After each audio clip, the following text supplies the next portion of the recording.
Miss Jillian Ward, abay iniimbitahan ni Mr. Chavit Singson para po i-clear, no, or ano man po yung issue na namamagitan sa kanilang dalawa. So yun po yung pag-uusapan natin maya-maya lang. But before that, if you haven't subscribed yet to my YouTube channel, please don't forget to like, share, and subscribe at i-hit mo na rin ang notification bell for more showbiz updates. Bago tayo of course magpatuloy sa ating updates for today's video, nais ko pong pasalamatan kayo for always watching and trusting this channel. Thank you so much sa inyong laging panonood at palagi ang pagsubaybay sa mga updates po natin. Maraming salamat po. Muli na naman pong nagte-trending ito pong si Miss Jillian Ward at muling inuungkat ang issue ni Jillian at ni Mr. Chavit Singson patungkol sa di umano'y relasyon daw nilang dalawa, no? So dahil may isang interview po, balikan lang natin yung interview ni Mr. Chavit Singson patungkol dito. Let's watch this. Kilala niyo ba si Jillian Ward? Hindi pa. Awal ng Diyos, hindi pa.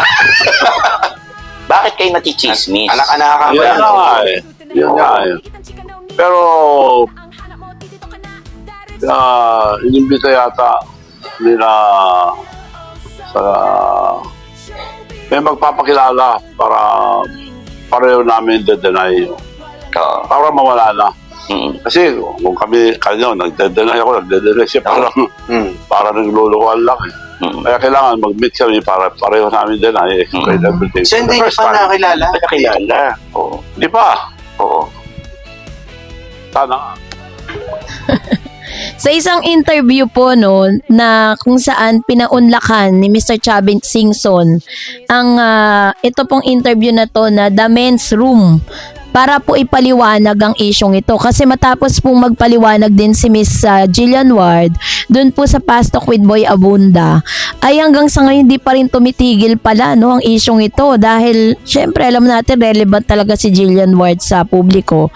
The reason why pinag-uusapan pa rin siya hanggang ngayon. Nagsimula kasi yung kontrobersya ng kumalat sa social media ang ilang mga larawan at haka-haka na umani nag-uugnay kay Chavit Singson, isang kilalang politiko at negosyante sa batang aktres na si Jillian Ward. Bagamat walang malinaw na ebidensya or kumpirmasyon na mula sa magkabilang panig, mabilis itong naging viral at pinag-usapan sa iba't ibang platform tulad ng Facebook, Twitter at TikTok.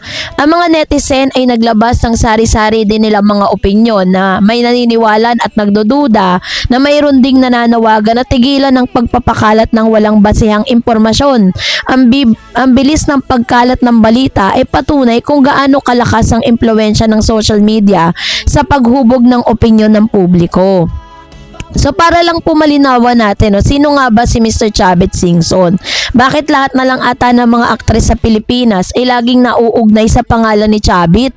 Si Chavit po ay isang prominenteng personalidad sa Pilipinas. Kilala siya bilang isang dating gobernador ng Ilocos Sur at isa ring negosyante na may malawak, Malawak po yung kanyang nasasakupan, malawak ang kanyang kapangyarihan, 'di ba? So, iba't ibang industriya, hindi rin siya bago sa mga kontrobersya, ngunit nananatili siyang makapangyarihan at influential. Sa kabila ng kanyang edad at estado sa buhay, ay patuloy siyang napag-uusapan, patunay na ang kanyang pangalan ay may bigat pa rin sa publiko.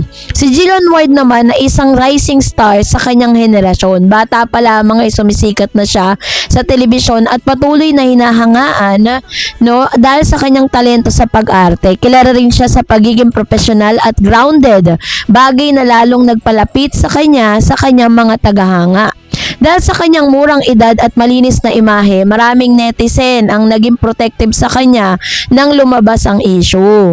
Hindi may kakaila na ang reaksyon ng publiko ay talagang halo-halo. May ilang obserbasyon para una proteksyonan para kay Jillian. Maraming netizen nga ang agad-agad na dumepensa kay Jillian. Para sa kanila, hindi tama na idawit ang isang batang aktres sa mga ganitong klase ng intriga, lalo na kung wala namang matibay na ebidensya. Syempre, meron ding mga pagdududa sa motibo ng issue. May ilang nagtatanong kung sino ang may pakinabang sa paglabas ng ganito mga balita. May mga nagsabing maaring ito'y gawa-gawa lamang upang sirain ang reputasyon ng isang parehong partido. And of course, syempre, alam niyo na yung kultura ng Marites, hindi rin mawawala ang netizen na tila naaaliw sa chismis.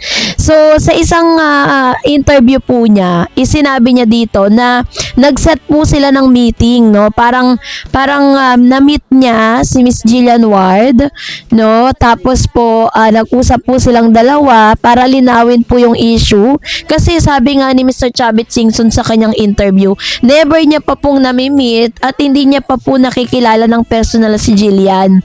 Although naririnig niya po yung pangalan ni Jillian Ward, pero wala po siyang any knowledge about Miss Jillian. So, paano po mangyayari ng isang tao na magkakaroon kayo ng relasyon na never pa kayong nag-meet, 'di ba? So, kaya doon po talagang maganda yung ginawa ni Mr. Chavit kasi tahasan niya pong sinagot yung issue kasi parang lahat na lang ata ng actress nauugnay sa kanya. Kapag nakikita po nila na si Miss Jillian kasi bumibili siya ng mga luxury cars. Tapos parang lumalago yung buhay ni Jillian. Syempre pinaghirapan niya po lahat yun eh. Lahat po yun ay galing po yun sa kanyang pawis, dugot pawis sa pagpupuyat niya, sa mga ginawa niyang talaga namang magaganda sa publiko, magagandang mga proyekto pinagbuti niya, 'di ba? Para talagang kumita siya at mabili niya yung mga gusto niyang bilhin. So dahil po sa mga nakikita niya na pinopost niya sa social media, pinaghihinalaan tuloy na si Jillian Ward ay meron sugar daddy. At yung sugar daddy niya ay walang iba kundi si Mr. Chavit Singson. Nasabi naman ni Mr. Chavit na nung tinanong siya na ganun nga, sana nga, 'di ba? Parang ganun yung nasabi niya. Maaaring nagkaroon na rin siya ng knowledge patungkol kay Jillian Ward kung gaano kaganda, ka-fresh, ka-sexy, ka-prominent, 'di ba? Na isang rising star o pa GMA. Kaya naman nasabi niya yun. Malaki rin ang papel ng social media sa pag-usbong ng mga isyong ito, no? Sa isang click lamang maaring kumalat ang impormasyon, totoo man o hindi, ito ang dahilan kung bakit mahalaga ang pagiging responsable sa paggamit ng digital platform. Ang tinatawag na trial by publicity ay nagiging mas karaniwan bago pa man mapatunayan ang katotohanan, hinuhusgahan na agad ang publiko ang mga sangkot. Grabe nga yung nangyari kay Jillian dito pero this time nung lumabas na nga si Eman Bacosa, 'di ba? Dito niya na-redeem niya yung sarili niya eh. Pagkatapos niyang itanggi yun sa Past Talk with Boy Abunda, talagang nalinis niya ng husto yung pangalan niya patungkol sa issue na yan. Tapos nagsalita pa ito pong si Mr. Chavit Singson na hindi niya kilala si Miss Jillian at never pa niyang na-meet, 'di ba? So how come na magiging totoo nga yung mga balita na yon, 'di ba?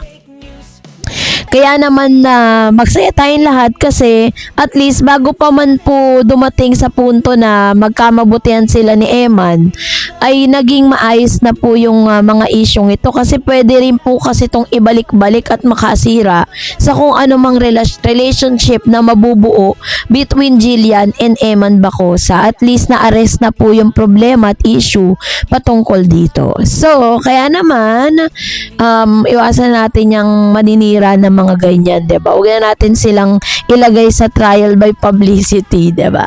So, that's it for today. For more videos and updates, please don't forget to like and subscribe, and please don't forget to follow my Facebook page, Dar Eds TV and Dar Eds channel. God bless everyone.